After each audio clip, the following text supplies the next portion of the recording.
Welcome to your daily dose of Carolina Bays. Myth. The Carolina Bays migrate over time.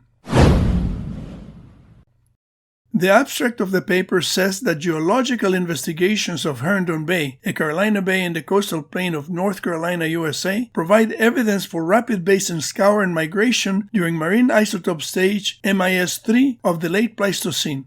LiDAR data show a regressive sequence of sand rims that partially backfill the remnant older portions of the bay, with evidence for basin migration more than 600 meters to the northwest.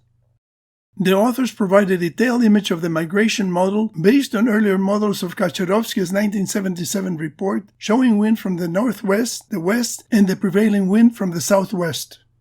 We now have tools to analyze the geomorphology in great detail. We start by selecting points along the perimeter of Herndon Bay and fit an ellipse to these points using the least squares method.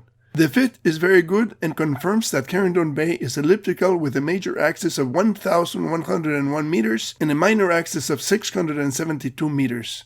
Ellipses are conic sections, so this implies that Herndon Bay originated as an inclined conical cavity. The small bays along the margin of the first one were not mentioned in Moore's paper. Small details should not be ignored. The migration story cannot account for these small bays. These small impact basins were created by small projectiles with very high ballistic trajectories that impacted the ground after the bigger bays had formed. The idea that the Carolina bays migrate is a misinterpretation of overlapping structures. If Carolina bays could migrate, they would all migrate, not just a selected few. This is definitely a myth. The next episode has a surprise.